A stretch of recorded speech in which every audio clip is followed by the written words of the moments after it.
देख रहे हैं अवाम के उठाए गए सवालात, हालत आजरा पर तबसरों, तज्जियों, खबरों पर मुहित प्रोग्राम न्यूज लाइन रिदा सैफी के साथ।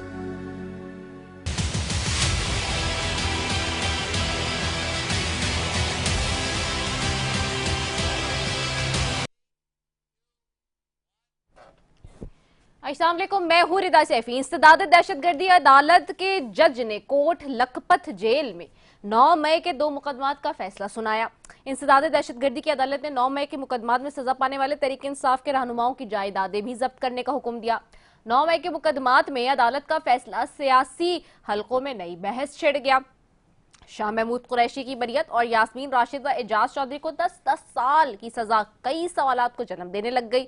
नाकदीन इसे इंसाफ के नाम पर सियासी इंतकाम करार दे रहे हैं, जबकि हुकूमती हलके इसे कानून की बालिज़दस्ती का मजहर करार दे रहे हैं। सवाल यह है कि ये फैसला मुल्क में सियासी इस्तेहकाम लाएगा या मजीद कशीदगी का सबब बन सकता है, क्योंकि पाकिस्तान में सियासी मंजरनामा एक बार फिर हंगामा खेज मोड़ पर आ खड़ा हुआ है। मुल्क में सियासी अदम इस्तेहकाम बढ़ रहा है हर गुजरते दिन के साथ, और ऐसा कहती है अपोजिशन। आवाम के जहनों में भी नए सवालात और बेचैनी नजर आती है। हुकूमती सख्तियां अपोजिशन पर दबाव, इदारों की मुदाखलत जैसे अवामिल मिलकर एक ऐसा सियासी तूफान पैदा कर रहे हैं जिसके असर सिर्फ सियासत तक महदूद नहीं, बल्कि कहा जा रहा है कि मईशत, अदलिया और सड़कों पर मौजूद आम आदमी तक पहुंच चुके हैं। लेकिन दिलचस्प बात यह है कि हुकूमत सियासी बहरान को बहरान मानने के लिए तैयार नहीं है। सुनते हैं इरफान सिद्दीकी साहब क्या कह रहे हैं। तासुर, आपने ठीक कहा कि सियासी बहरान का तासुर देने की कोशिश की जाती है। कोई सियासी बहरान नहीं है मुल्क के अंदर। अगर एक शख्स का जेल में होना कोई बहरान है तो क्या सड़कें खुली हुई नहीं है, अदालतें खुली नहीं है, कचहरियां नहीं खुली हुई हैं?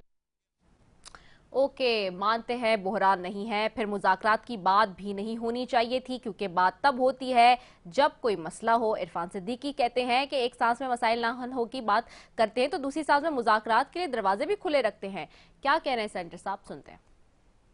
तो ये है कि क्या हुकूमत उनके साथ कोई बातचीत, मुज़ाकरात, गुफ्तगू का कोई दरवाज़ा खोलेगी? तो हमारा दरवाज़ा खुला हुआ है। वो जब अपने आप को बहुत ताकतवर समझते थे और ये कहते थे हम ज़मीन और आसमान हिला देने की ताकत रखते हैं, हमने उस वक्त भी बातचीत की उनसे। आज अगर वो बहुत कमज़ोर या निचली सतह पे आ गए, हम आज भी बातचीत। अब अपोजिशन कहती है हुकूमत से, मुस्लिम लीग नून से खास तौर पे, कि हम किससे बात करें? क्या आपके पास सच में इतनी पावर्स हैं कि इस बात करके मामलात हल किए जाएं हमारी तरफ से?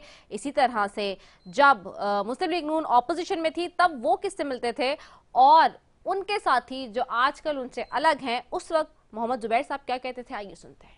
और एमक्यूएम को तो बिल्कुल ऐसे ही है ना। अभी आपने कुछ दिन पहले ये कहा कि मरियम नवाज के कहने पे आपने जनब बाजवा से मुलाकात की और उसकी आपने फिर भारी कीमत अदा की। तो इस मुलाकात का पस मंजर क्या था, क्यों मुलाकात की थी और फिर भारी कीमत क्या अदा की आपने? जाहिर सी बात है, ये किसी को नहीं पता था सवाए मरियम नवाज और नवाज शरीफ के।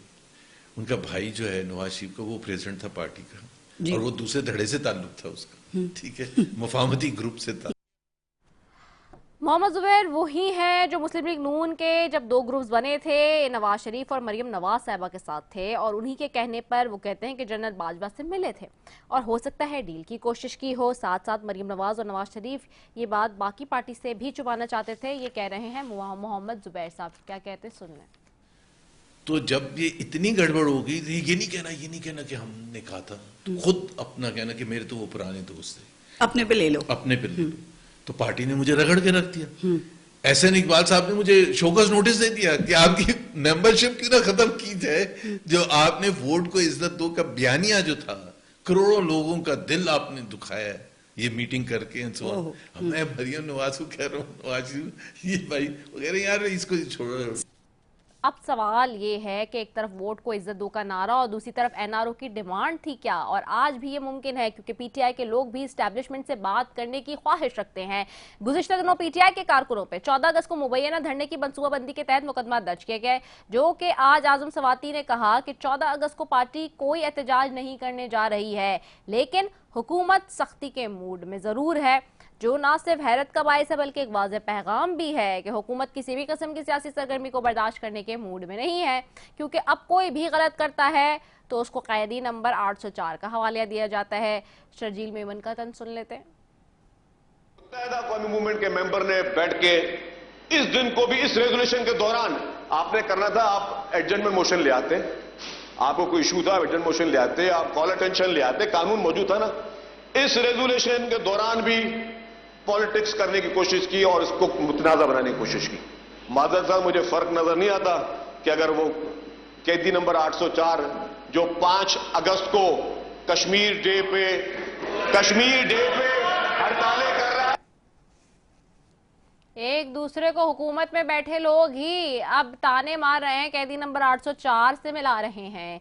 ऐसे माहौल में चीनी बहरान जैसी मुआशी खबरें जिस पर कमीशन ने हुकूमत की पॉलिसी को जिम्मेदार ठहराया है, इसी तरह सियासी तनाव को मजीद गहरा करते हैं। अवाम पहले ही महंगाई, बेरोजगारी, बुनियादी सहूलियात की कमी का शिकार हैं और चक्की में पिस रहे हैं। ऊपर से सियासी कशीदगी ने उन्हें शदीद बेयकीनी का शिकार बना दिया है। आज का सबसे बड़ा सवाल यह है कि अब हुकूमत और अपोजिशन के पास अपने अपने कौन से सियासी कार्ड्स बचे, इसी पे बात करेंगे। मेरे साथ सबसे पहले मौजूद हैं पैनल में शुमाइला राना है, MNA है मुस्लिम लीग नून से, बहुत शुक्रिया आपका। उवैस हैदर जखर साहब हैं, MNA है पाकिस्तान तहरीक इंसाफ से, और आमिर अली मक्सी साहब हैं मेंबर कौमी असम्बली आबी पीपल्स पार्टी से। तीनों मौजूद मेहमानों का शुक्रिया फॉर ज्वाइनिंग अस।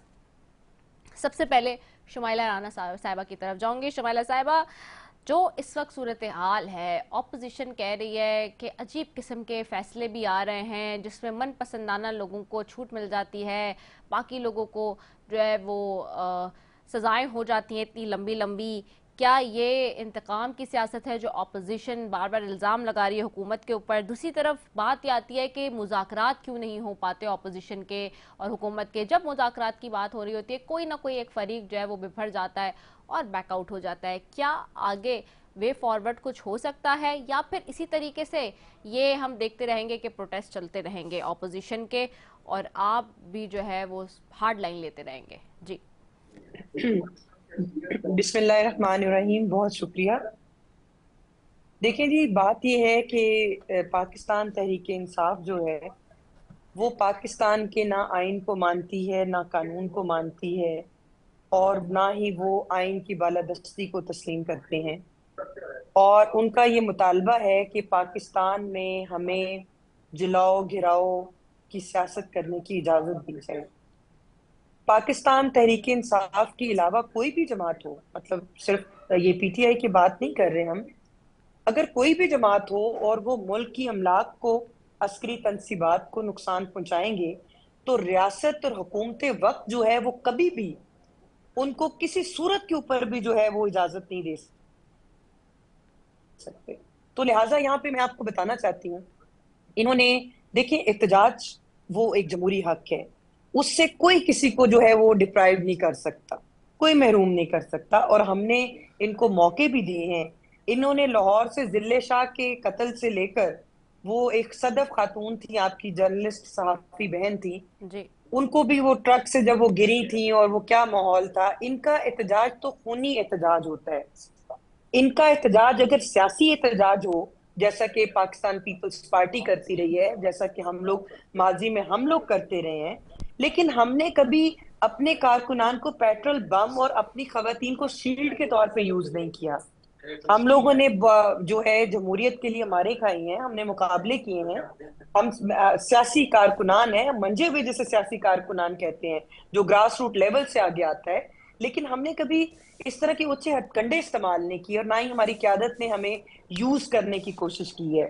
तो अब ये है कि अगर इनके ऊपर, अगर ये कानून की खिलाफ वर्जी करेंगे तो कानून हरकत में आएगा, और जब कानून हरकत में आता है तो ये लोग कहते हैं कि जी हमारे खिलाफ साजिश हो रही है, हमें कोने पे नुक्कड़ पे लगाया जा रहा है, हमारे साथ जो है वो गवर्नमेंट जो है वो हमें सजाएं दे रही है, हमें नाहलियां हो रही हैं हमारी। आप मुझे ये बताएं, as a student of law मैं आज ये मुकदमा अवाम के सामने रखना चाहती हूँ। पहली बात यह है कि अगर कोई कत्ल करेगा तो उसको रियासत या कोई हुकूमत जो है वो सजा नहीं दे सकती, ठीक है? उसको सजा अदालत ही देती है। इसी तरह अगर कोई हुक्मरान है, अगर कोई सियासी कारकुन है, या कोई भी, मतलब किसी भी जिंदगी के शोबे में, जब वो गलत करेगा तो उसको सजा जो है वो हुकूमत नहीं देगी,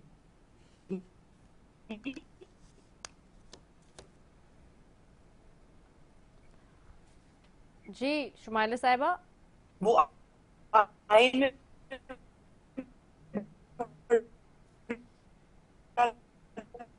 क्लियर चीजें लिखी हुई हैं। उनकी अलग कानून पीसी के तहत जो है हो रहे हैं, वो जिना हाउस को मत जलाते, आपने वो बलवा हराई की है पाकिस्तान को, में हम लोग बलवा हराई की इजाजत किसी को भी नहीं दे सकते। बिहाफ पे ये मैं आपको बताना चाहती हूँ, अगर कोई कानून को हाथ में लेगा तो कानून हरकत में आएगा। ठीक है। अच्छा, ये तो आपकी 9 मई से रिलेटेड भी, और ये बात बिल्कुल दुरुस्त हो गई। अभी आपने सुने जुबैर साहब के भी जो स्टेटमेंट आ रहे हैं, उनका जो रीसेंट इंटरव्यू, और वो माजी में भी शुमाइला साहिबा वो कहते रहे हैं, जब भी वो इंटरव्यूज़ देते हैं, मुझसे भी जब वो मिले तो हम बैठे थे एक दिन और डिस्कशन हो रहा था सारा। तो यही बात जो आज वो पारस साहिबा के, हमारी बड़ी मोहतरम है, फ्रेटर्निटी जर्नलिस्ट हैं, उनके प्रोग्राम में कह रहे हैं ये बातें, वो मुझसे भी पिछले 6 महीने पहले मुझे भी ये बातें सारी वो बता चुके हैं, और मेरे प्रोग्राम में भी ये बात वो कर चुके हैं। तो ये जो बात देखिए, यहाँ पर तो मैं एक बात ही ये कहना चाहूंगी जी जी कि जुबैर साहब जो हैं वो इंतहाई काबिल एहतराम हैं, और वो हमारे जो जमात में बड़े ओहदों पे फाइज रहे हैं। वो गवर्नर भी रहे हैं सिंध के, जमात ने उनको इज्जत दी, अल्लाह ताला ने इज्जत दी उनको, और उसके बाद जमात ने, हमारी क़यादत ने उन पे एतमाद किया। उसके बाद फिर वो उनको तर्जुमान बनाया गया। तो मैं यहाँ पे ये समझती हूँ कि अगर वो ये ख्यालात का इजहार कर रहे हैं तो ये गैर मुनासिब बात है, इसमें कोई सच्चाई वाली बात नहीं है। अगर आप किसी जमात के साथ रहें तो आप उसके गुण गाएं, लेकिन जब आपको आपके हदफ पूरे ना हो, या आपकी मतलब कोई ख्वाहिश पूरी ना हो, या आपसे जमात नाराज हो जाए, मैं वैसे एक बात कर रही हूँ, तो आप फिर उनको उलट इस्तेमाल कर दें, ये मुनासिब बात नहीं है। और मैं ये समझती हूँ कि जो बातचीत के दरवाजे हैं वो खा कहीं भी खुले रहते हैं, और खुले रहने चाहिए, हुकूमतों के साथ भी, इस्टेब्लिशमेंट के साथ भी, सबके साथ। ये मुल्क है। आप इस्टेब्लिशमेंट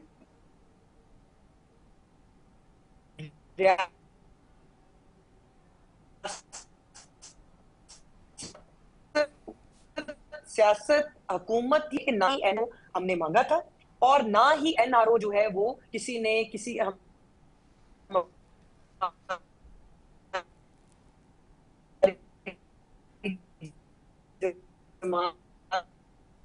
अच्छा किसी शुमाइला भी साहब, लीडरशिप को चाहिए कि आपकी किसी आवाज़ को बहुत जेलों में क्यों ब्रेक जाती हो है। रही है। नवाज शरीफ की जी, आपकी आवाज़ बहुत नवाज ब्रेक हो शरीफ रही है। आप अगर प्लीज़ थोड़ा सा नवाज अपना अपना जो रिसेप्शन है उसको बेहतर करने की अगर कोशिश करें काइंडली। नवाज शरीफ की बेटी जो है जी उसको जेल हो गई, नवाज शरीफ की बेटी को जेल हो गई, तो आपका क्या ख्याल है, अगर हमने एनआरओ लेना होता तो क्या नवाज शरीफ की बेटी जेल काटती? हम तो उस वक्त कह देते कि जी हमने जेल नहीं काटनी, हमें सजाएं नहीं दें आप। हमने तो पूरा मुकाबला किया और हमने अपने आप को सरेंडर किया। आप मुझे सुन पा रही हैं? जी जी जी, अब बेहतर आ रही है आवाज़, जी बिल्कुल। जी, मैं आपसे ये अर्ज करना चाह रही थी कि यहाँ पे आपने अभी ये कहा कि आप इनके जो जुबैर उमर साहब हैं जी उनके कुछ इंकशाफात थे। मैं आपको ये बताना चाह रही थी कि हमें ना तो एनआरओ की जरूरत थी, और ना ही मुस्लिम लीग नून के किसी भी लीडरशिप ने एनआरओ के लिए बात कही। अगर हमने एनआरओ ही लेनी होती तो हम अपनी खवातीन को जेलों में ना जो है वो नाहक सजाएं ना कटवाते। उन्होंने जब जाती बुग़्ज़ की बुनियाद पे मरियम नवाज शरीफ ने जो सजाएं काटी हैं, अगर हमें इतना ही आसान रास्ता होता तो हम एनआरओ कह देते। नवाज शरीफ ने अपनी पूरी की, शहबाज शरीफ साहब को जेल हुई। आप बताएं, सफ़े अव्वल की क़यादत सारी तो आप लोगों ने, इन्होंने जेल में डाल दी थी हमारी।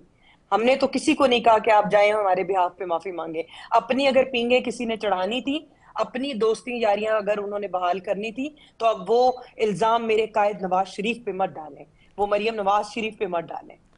ठीक है, ठीक हो गया। मैं उवैस हैदर जखर साहब आपकी तरफ आऊंगी। उवैस साहब, आपको आवाज़ आ रही है मेरी? जी जी मैडम आ जी रही है। उवैस साहब, आप सुन रहे हैं बिल्कुल। शुमाइला साहिबा की भी आपने गुफ्तगू सुनी है। उवैस साहब, अब जाहिर सी बात है हुकूमत भी पीछे नहीं हटती। वो कहती है कि नहीं जी, हम तो 9 मई वाले जो हैं उनको कोई जगह नहीं देंगे। आप मरियम नवाज साहिबा का भी स्टेटमेंट सुन चुके हैं, 9 मई वाले और 10 मई वाले जो वो बात करती हैं कभी, और या 26 नवंबर वाली सारी, वो भी हमारे सामने है। अब अगर मुज़ाकरात नहीं होते और फिर से ये प्रोटेस्ट की बात, अभी एक प्रोटेस्ट 5 अगस्त को आपने ऑप्ट किया, अब आप 14 अगस्त को ऑप्ट कर रहे हैं।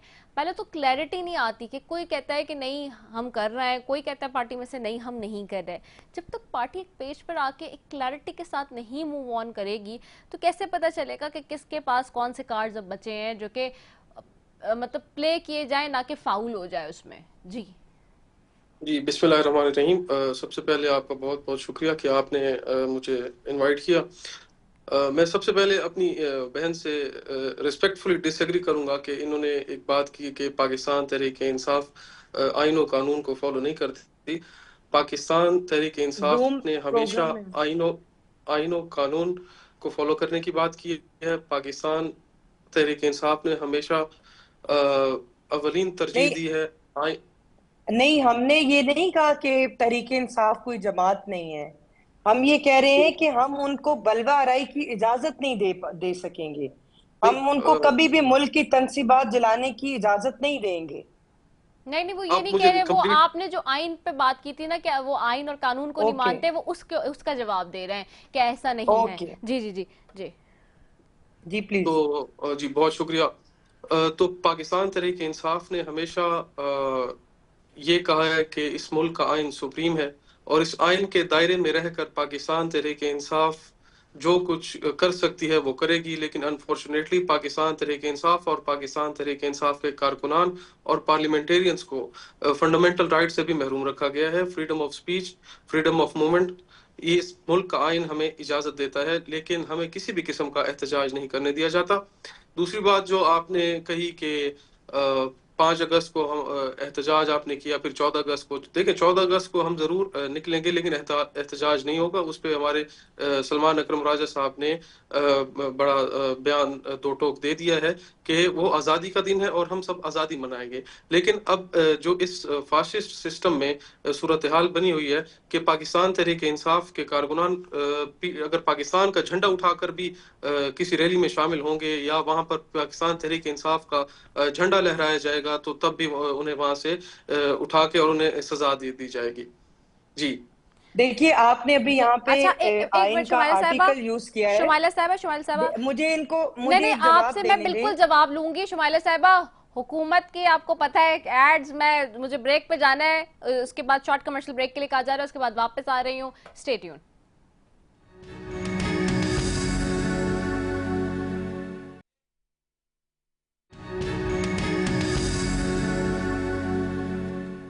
वेलकम बैक नाज़रीन। और ब्रेक पे जाने से पहले जी अवैस हैदर जखर साहब बात कर रहे थे, शुमाइला राना साहबा कुछ कह रही थी। शुमाइला साहबा क्विकली कीजिएगा क्योंकि फिर मैंने आमिर अली मक्सी साहब की तरफ भी जाना है। जी देखिए ये लोग जो पीटीआई वाले हैं वो कहते हैं हमें एहतजाज की इजाजत दें और हमें आर्टिकल जो है वो आइन के आर्टिकल के हवाले देते हैं कि हमें फ्रीडम ऑफ स्पीच और फ्रीडम ऑफ मूव है और हमें अनलॉफुल असेंबली की इजाजत दे दी जाए। तो जब ये लॉफुल असेंबली या अनलॉफुल की बात करते हैं तो इनको ये भी पता होना चाहिए कि आइन का जो आर्टिकल 5 है वो आपको सबसे पहले रियासत का जो है वफादार कहता है कि आप अपने मुल्क के वफादार हों, आप रियासत को, आप कानून को, आप आइन को जो है वो रिस्पेक्ट दें। तो यहाँ पे इनको अपने हक में जो चीज होती है वो कड़वा कड़वा, वो मीठा मीठा हप हप और कड़वा कड़वा थू थू जो है वो मुनासिब नहीं है। इनको अब मेच्योर पॉलिटिक्स की तरफ आना चाहिए। इन लोगों को प्लेट में आते ही जो है वो हुकूमत मिल गई थी। इन लोगों की सियासी ग्रूमिंग नहीं थी, इन लोगों की ग्रास रूट लेवल के ऊपर ग्रूमिंग नहीं थी। इन लोगों को बस आते ही जिसे कहते हैं ना वो फौरी तौर पे इक़्तिदार मिल गया। इन लोगों को ये मालूम ही नहीं है कि सियासी कारकुन क्या होता है और एहतजाजी कारकुन क्या होता है। ये पार्लिमानी सियासत करें, ये सियासी जमात बने। गो के अब सुप्रीम कोर्ट ने फैसला कर दिया हुआ है कि पीटीआई जो है वो पार्लिमानी जमात नहीं है, बिकॉज पार्लिमानी जमात के लिए आपकी मेजॉरिटी, आपका 1 या 2 जो है वो आपकी नुमाइंदगी होनी जरूरी है। और इन्होंने जो सिख को ज्वाइन जब से किया है, इनकी पार्लिमानी हैसियत जो है उसको हम नहीं तस्लीम करते, लेकिन इनकी सियासी हैसियत को हम लोग तस्लीम करते हैं। लेकिन इनको अभी सियासत सीखनी पड़ेगी, इनको कानून सीखना पड़ेगा और इनको हर अपने आप को कानून के ताबे करना पड़ेगा। हर चीज ख्वाहिशात के ऊपर मबनी नहीं होती, हर चीज जो है वो जैसे जिद और अना और बुग़्ज़ के ऊपर जो है वो नहीं चलती। सियासत के अंदर आपको बड़े दिल के साथ फैसले करने पड़ते हैं। ठीक है, सियासत में बड़े दिल के साथ फैसले करने पड़ते हैं। आमिर अली बख्शी साहब आपकी तरफ आऊंगी। जी जी आमिर साहब, पीपल्स पार्टी कैसे देखती है? फिर वही वाली बात है, हर तरफ हम देखते हैं घूम फिर के जब बात आ जाती है तो ऑपोजिशन और हुकूमत की जमातें आमने सामने होती हैं। मुज़ाकरात पे डेडलॉक है आज तक और उसकी वजह से ऑपोजिशन बार बार कहती है कि दीजिए हमें तो दीवार से लगाया जा रहा है। क्या प्रेसिडेंट सेट हो रहे हैं जिस किस्म के आइंदा आने वाले दिनों में जब आप लोग फिर दोबारा किसी वक्त ऑपोजिशन में होंगे तो लगता है कि आप लोग के लिए भी सख्तियां हो जाएंगी? जी बिस्मिल्लाहिर्रहमानिर्रहीम, बड़ी मेहरबानी आज आपने हमें भी याद करके। हम पीपल्स पार्टी की तरफ से मैं कुछ कहना चाहूँगा। ऐसा है कि मेरा ख्याल दोनों पार्टीज को पीपल्स पार्टी से सीखना चाहिए, क्योंकि सबसे पुरानी जमात उस हिसाब से, और मार्शल लॉ और जेल और मुफाहमत, चाहे MRO चाहे डायलॉग, पीपल्स पार्टी ने जितना किरदार अदा किया है जुल्फ़िकार अली भुट्टो के वक्त से लेकर बेनज़ीर साहबा शहीद के वक्त से, फिर उनके बाद आसिफ अली जरदारी, फिर उनके बेटे जो हैं बिलावल भुट्टो जरदारी, तो मेरे ख्याल इन चीज़ों से सबको सीखना चाहिए कि तरीक़ेकार क्या होता है। सियासत, जमहूरियत इसी तरह ही चलती है कि जब इकट्ठे होकर dialogue is the most important thing. इनके पास जो फुकदान अभी आया हुआ है इस वक्त पीपल्स PTI में, जो मुझे समझ आती है वो ये है कि उनकी लीडरशिप इस वक्त नहीं है। So there are many leaders who are there and some of them are in the assembly, some of them are not in the assembly. उस वजह से वो लोग constantly they don't know who to listen to, what to do, how to do. अब उन्होंने जो चीजें हुई हैं उनकी, जो May 9 का जो वाकया है, जैसे मेरी बहन ने पहले आपको पूरा वाकया बताया, और उसके ऊपर जो चीज हम एक्सेप्ट नहीं कर सकते जो अवाम है यहाँ की, कि आप जाकर जब निशाना बनाते हैं अपने आर्म फोर्सेस को या अपने इदारों को या ऐसी चीजों को, तो वो तो पीपल्स पार्टी ने सियासत की, कभी ऐसी चीज नहीं की, मुस्लिम लीग ने की, कभी ऐसी नहीं की, एंड दीगर पार्टीज एज वेल, बड़ी या छोटी। लेकिन इनका जो रवैया था बहुत एक अजीब किस्म का हुआ, और वो रिप्रिकॉशन आज ये भुगत रहे हैं। अब इनको चाहिए कि अब ये आ जाए उस लेवल पे कि पाकिस्तान की सियासत जो पिछले 75 साल से चली आ रही है उसके मुताबिक लें और हमसे कुछ सीखें आकर। जो पुराने लोग बैठे हुए हैं, पुरानी पीपल जो पार्टीज हैं, जो डायलॉग में और बातचीत में करते हैं बिलीव। बाकी रहा सवाल आपका कि ये हालात क्यों बिगड़ रहे हैं और मुफाहमत कैसे होनी चाहिए, this all depends on their leadership कि वो किस किस्म के इंस्ट्रक्शन देते हैं। और बात होनी चाहिए, मैं समझता हूँ गवर्नमेंट को चाहिए कि डायलॉग खोलें, बात करें और उनकी जो हकीकत है असलियत उसको सामने लेकर आए। वो चीज़ है अवाम तो देख चुकी है। बाकी अब ये है कि ये कहना कि इस वक्त पाकिस्तान के और दीगर मसले मसाइल हम लोगों को मिलकर सबको इस वक्त पाकिस्तान का सोचना चाहिए और पाकिस्तान को बेहतर तरीके से आगे चलाया जाए। उस पर जो इशूज़ हैं, इकोनॉमिक इशूज़ हैं, उसके ऊपर सिक्योरिटी इशूज़ हैं, उसके ऊपर इस वक्त इंडिया की हमने अल्हम्दुलिल्लाह एक जंग ही कह सकते हैं उसको इतनी हुई और इतनी टेक्निकली उनको नॉकआउट किया, and even on political front as well as on the international front. और ये चीज़ें बड़ी इंपॉर्टेंट है, सब हमें उस पर सोचना चाहिए बजाय कि हम एक दूसरे को और शहरों को और लोगों को और उनको तकलीफ दें। और गरीब आदमी ऑलरेडी इस परेशानी से गुजर रहा है अपनी गुजर सफर के लिए। तो I think it's about time that we should start looking into these things और इन चीज़ों को हम ज़्यादा तरजीह दें। अपने इलाकों को हम MNA चुनकर आए, वोट लेकर आए, हम उनको इलाकों को तरक्याती कामों की तरफ देखें, लोगों की जो मजबूरियां उनको अपने लीडर्स के सामने जाके पेश करें। मेरे ख्याल इन पे ज्यादा वर्क किया जाए तो बेहतर है बजाय किचन पानी और इन चीजों पे। On a lighter note, Aamir Ali Maksi साहब, आप सब लोग वाकई वोट लेकर आए भी हैं या नहीं? आज गवर्नर साहब तो कामरान टिस्टोरी साहब तो रात को इतने बड़े प्रोग्राम में गवर्नर हाउस पे on the record on the floor उन्होंने कहा है कि जी आप लोगों ने जिनको वोट डाले थे अगर इस दफा भी उनको डालेंगे तो निकलने तो है नहीं, निकलेंगे तो वही जो मर्जी होगी। तो वो तो ये कह रहे हैं कि वोट तो वही जो फॉर्म 47 और 45 वाली बात होती है उसको मेहर सब कर रहे हैं गवर्नर साहब, गवर्नर सिंध कामरान टिस्टोरी साहब। जी कामरान साहब जो है ना, जो टिस्टोरी साहब है वो कोई इलेक्टेड बंदे नहीं है। जो इलेक्शन लड़कर आता है ना, आप उनसे बात करें, वो गवर्नर है, नॉमिनेटेड है, ठीक है, तो इट डजंट मैटर। लेकिन उनको तो कहा जाता है वो जहाँ जिनके क्लोज है वो तो अपने आप को कहते हैं जिनके बड़े क्लोज है वहां से सारा सिस्टम चल रहा है। हम तो जी अवाम के क्लोज हैं और अवाम से पूछ सकते हैं आप आकर हमारे हल्कों में। हम तो रूरल एरिया से, अर्बन एरिया से नहीं है, हम रूरल एरिया से आते हैं जहाँ लोग और हमारी कौम और ट्राइब और बाकी लोग और पार्टी के जो लोग हैं वो वोट देते हैं, तो उनसे आप बात कर सकते हैं। ये शहर का जो माहौल है बड़ा फर्क है रूरल एरिया से। सही, शहर का बड़ा फर्क है रूरल एरिया से। बात पे जाती है शुमाइला राना साहिबा की तरफ। अच्छा शुमाइला राना साहब, अब ये जो सारी सिचुएशन है इस वक्त, ऑफ कोर्स अब हुकूमत के पास और ऑपोजिशन के पास अगर हम देखें कि कौन से सियासी कार्ड ऐसे हैं, अगर ये डायलॉग नहीं होते और फिर इस तरह के फैसले भी आते हैं, क्योंकि एक तरफ अभी हमने देखा रिसेंटली ख्वाजा आसिफ साहब भी फ्लोर ऑफ द हाउस कहते हैं, कभी एहसन इकबाल साहब बात कर रहे होते हैं, कभी कोई बात कर रहा होता है कि जी मुज़ाकरात की दावत दे रहे होते हैं कि ऑपोजिशन आए आके बैठे, जिसके ऊपर सलमान अकरम राजा साहब और जो है वो दीगर लोग पीटीआई से जो मेन उनकी लीडरशिप में बैठे हैं वो कहते हैं, चेयरमैन पीटीआई जो है वो कह रहे होते हैं कि जो है नहीं कैसे बात कर लें, इसलिए क्योंकि जो है मुज़ाकरात तब हो सकते हैं जब आप किसी तरीके से जो ये सूरत हाल है उसको नॉर्मलाइज करें। एक तरफ आप कर्ड लगाते हैं, आप एक तरफ से सियासी पकड़ धकड़ करते हैं, आप हमारे एक्सरसाइज नहीं करने देते हमारे बेसिक राइट्स, और फिर आप कहते हैं कि फ्लोर ऑफ द हाउस के आइए मुज़ाकरात करें, बैरिस्टर अली गौहर हों या सलमान अकरम राजा हों, वो सब की कहते हैं कैसे हो सकते हैं मुज़ाकरात इस सूरत हाल में? जी शुमाइला साहिबा। हेलो जी जी जी जी थोड़ा सा रिपीट एक लाइन कीजिएगा, आपकी ना आवाज कट रही। जी शुमाइला साहिबा, मेरा वही सवाल है कि एक तरफ फ्लोर ऑफ द हाउस हम देखते हैं ख्वाजा आसिफ साहब ने ऑफर की मुज़ाकरात की, हम देखते हैं एहसन इकबाल सब बात कर रहे होते, कभी कोई बात कर रहा होता है, keeping that in view at the same time Salman Akram Raja साहब कहते हैं, बैरिस्टर अली गौहर कहते हैं, सब कहते हैं कि जी ऐसी सूरत हाल में ऑपोजिशन कैसे मुज़ाकरात कर सकती है हुकूमत के साथ, जहां एक तरफ हुकूमत हमारे सारे राइट्स सल्ब कर लेती है, हमें वो एक्सरसाइज नहीं करने देती, चाहे वो प्रोटेस्ट का हो, चाहे वो पकड़ धकड़ हो, चाहे सजाएं हो, चाहे कोई भी मामला हो। तो ऐसी सूरत हाल में फिर हुकूमत के पास कौन से सियासी कार्ड्स बचते? देखिए मैं आपसे यही अर्ज करना चाह रही थी कि इनको हमने पहले भी मुज़ाकरात के दावत दी थी और एक सीनियर मेंबर्स के ऊपर मुश्तमिल एक कमेटी बनी थी जो कि पीटीआई के रहनुमाओं पे और पाकिस्तान पीपल्स पार्टी और पाकिस्तान मुस्लिम लीग नवाज, लेकिन इन्होंने उस मुज़ाकराती कमेटी के साथ क्या किया, ये लोग मुज़ाकरात से खुद भागते हैं, ये किसी गलत फहमी का शिकार थे और इनको शायद अपना बहुत ज्यादा घुमंड था। हमने दरवाजे इनके ऊपर उस वक्त भी खोले थे जिस वक्त इनको अपनी पावर का बहुत नशा था, और आज जब ये अपने आप को वीक पिच पे समझते हैं तो हमारे दरवाजे आज भी खुले हैं।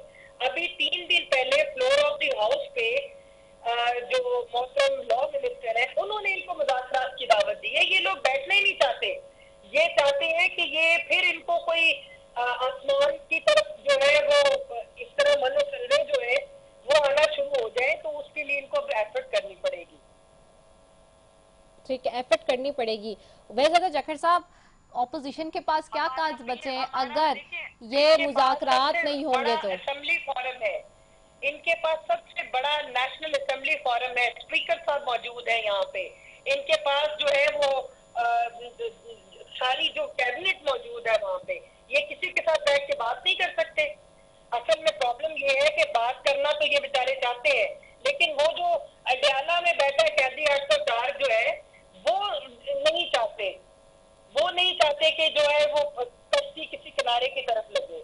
अगर कोई बात होती है तो इनकी बहनों को एतराज होता है, अगर बहनें मान जाती हैं तो पिंकी पेरनी को एतराज होता है, पिंकी साहिबा मान जाती हैं तो फिर इनके किसी लीडर को और होता है। इनकी तो सारी की सारी जो जमात है उसमें इतनी ज्यादा बेचैनी और इतनी ज्यादा अनलॉयल्टी, और मैं जिसे कहती हूँ कि इनको एतबार ही नहीं है एक दूसरे के ऊपर। तो जी ठीक है, उदय साहब, जखर साहब आपको आवाज आ रही है ना? उवैस साहब आपको आवाज आ रही है? उवैस जखर साहब को आवाज आ रही है मेरी? हेलो जी जी जी उवैस साहब आपको आवाज आ रही है मेरी? जी अब आवाज आ रही है। जी उवैस साहब, जो बात कर रही हैं शुमाइला साहिबा भी, हुकूमत जो कह रही है अगर ऑपोजिशन और हुकूमत के दरमियान डायलॉग नहीं होगा, मुज़ाकरात नहीं होंगे, तो फिर ऑपोजिशन के पास क्या सियासी कार्ड्स रह जाएंगे पीछे? देखिए हम तो हमेशा से चाह रहे हैं कि हमारा लीडर इमरान खान साहब जो इस पाकिस्तान की 25 करोड़ अवाम के लीडर हैं इमरान खान साहब, वो बेगुनाह जेल में है और वो रिहा होने चाहिए। दूसरी बात ये कि मैं हैरान हो रहा हूँ कि जो मेरी बहन बैठी है, इनकी गुफ्तगू में सिर्फ एतराज़ात और ब्लेम्स के अलावा कुछ भी नहीं सामने है। ये कह रही है कि पाकिस्तान तहरीक इंसाफ को सियासत नहीं आती। तो मैं ये बताऊं कि इमरान खान साहब अकेले इंसान थे, 25 साल मुसलसल उन्होंने स्ट्रगल की। इन्होंने किसी के बूट पॉलिश करके ऐवान में नहीं बैठे थे। और जो दूसरा ये मेरी बहन कह रही थी, ये अवामी सियासत या हल्के की सियासत करके आती ही नहीं है। ये मखसूस नशिस्तों पर जब बन के आती हैं तो सिर्फ और सिर्फ ये एतराज़ात ही करती रहती हैं और ब्लेम्स ही करती रहती हैं। दूसरी बात ये कि मैं जिस तरह से पहले अपना मौक़िफ़ दे चुका था कि पाकिस्तान तहरीक इंसाफ हमेशा आईन और कानून की पाबंद रहेगी और पाबंद रही है। पाकिस्तान तहरीक इंसाफ के कारकुनान के खिलाफ और इमरान खान साहब के खिलाफ जितने भी मुकदमात हैं वो झूठे हैं। अगर वो मुकदमात सच्चे होते तो बंद कमरों में बैठकर अदालतें ना लगाई जाती। मेरा लीडर पहले दिन से ही निडर था और इंशाअल्लाह ताला और बहुत जल्द सुरखरू होके बाहर आएंगे और किसी तरह की डील झुक के नहीं करेंगे और किसी के आगे वो झुकने वाले नहीं है। इमरान खान साहब सिर्फ और सिर्फ अल्लाह ताला से डरते हैं और पाकिस्तान तहरीक इंसाफ के साथ इस 25 करोड़ अवाम की हमदर्दी हैं। दूसरी बात, इस ऐवान में जितने भी अब पार्लियामेंटेरियंस मजीद बैठे हैं, 17 सीटों के अलावा तो इनके पास कुछ नहीं है। ये हमारी सीटों पर डाके डाल के आए हुए हैं। अब अगर डायलॉग्स की बात करें तो कंडीशनल डायलॉग्स होते हैं हमेशा, अनकंडीशनल डायलॉग्स नहीं होते। और वो जो कहते हैं इमरान खान साहब बाहर हैं और आराम से बैठे रहें, चुप करके बैठे रहें, हम जो इनका मैंडेट चुराया है वो भी वापस नहीं होगा और इमरान खान साहब 2-3 साल चुप करके बैठे रहेंगे, तो फिर हम कोई डायलॉग्स करेंगे। तो ये तो बात हम पाकिस्तान तहरीक इंसाफ के कारकुनान और सारे पार्लियामेंटेरियन सर कटा देंगे, लेकिन इन कंडीशन पर नहीं आएंगे। इमरान खान साहब जिस दिन रिहा होंगे, एक जमे गफीर पूरी पाकिस्तान से बल्कि पूरी दुनिया में जश्न मनाया जाएगा कि एक सच्चा और बहादुर लीडर जो किसी के आगे झुका नहीं बल्कि अपने गरीब अवाम के साथ रहा और गरीब अवाम का ही हमेशा सोचा, वो दोबारा जरूर बाहर जब आएंगे तो आप देखेंगे कि एक जमे गफीर, आवाज आ रही है जी मेरी? जी जी जी जी जी जी जी, एक जमे गफीर वो एक मंजर देखने वाला होगा कि इमरान खान साहब जब रिहा होकर बाहर आएंगे। तो ये जिस तरीके से बाहर आते हैं बूट पॉलिश करके, ये तो मशहूर हो चुके हैं बूट पॉलिश। तो इस तरह की बूट पॉलिश पाकिस्तान तहरीक इंसाफ वाले नहीं, हम खुददार लोग हैं और इज्जत आबरू के साथ पाकिस्तान तहरीक इंसाफ अवामी मैंडेट के साथ ही दोबारा ऐवान में आएगी। आप लोगों को वोट मिल नहीं रहे, अच्छा, वरना आपके पास तो हर चीज की तैयारी है। देखो मैडम, तो सोफिस्टिकेटेड गुफ्तगू करें, ऐसे ना करें कि बस ब्लेम गेम करते रहें, कुछ मुल्क का सोचें।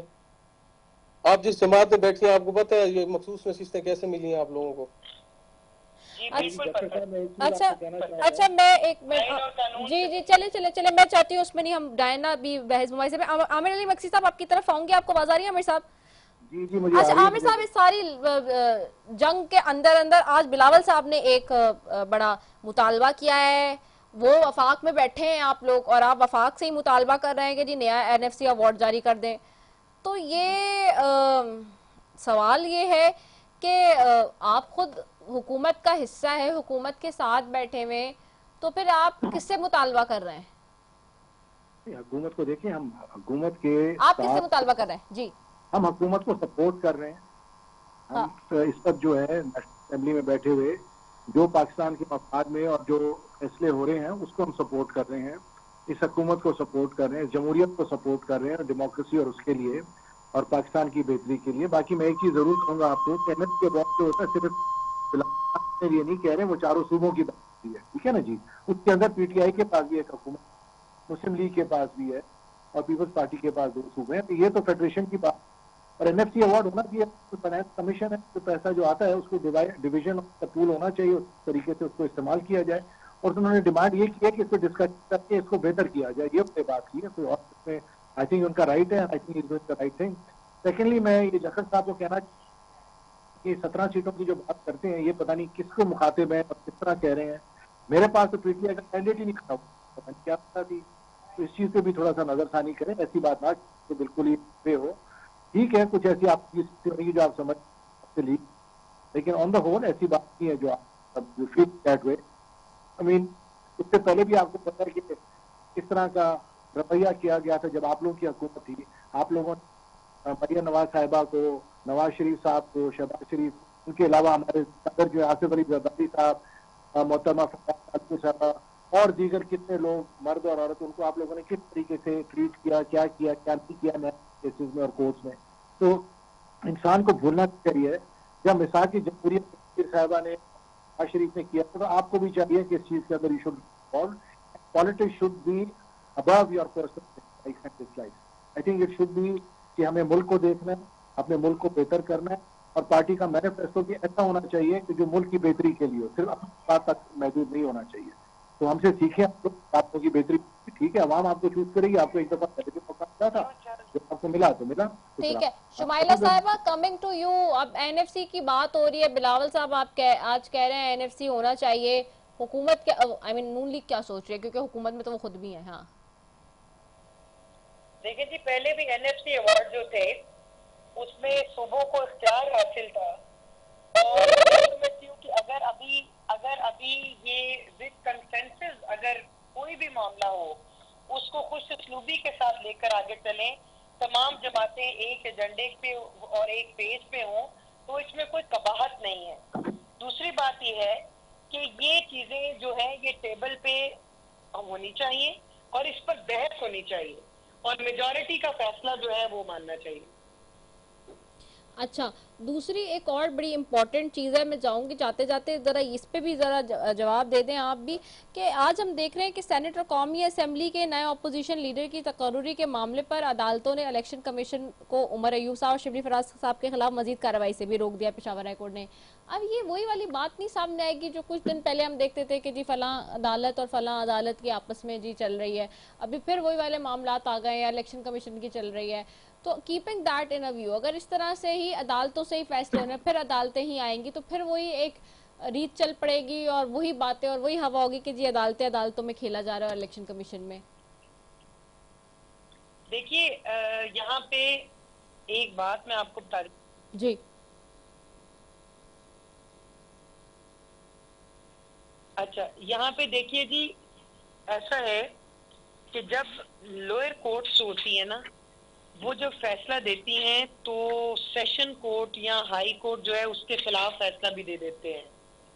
अगर सेशन कोर्ट जो है वो किसी के खिलाफ फैसला दे तो समटाइम्स हाई कोर्ट जो है वो उसकी फेवर में फैसला दे जाती है।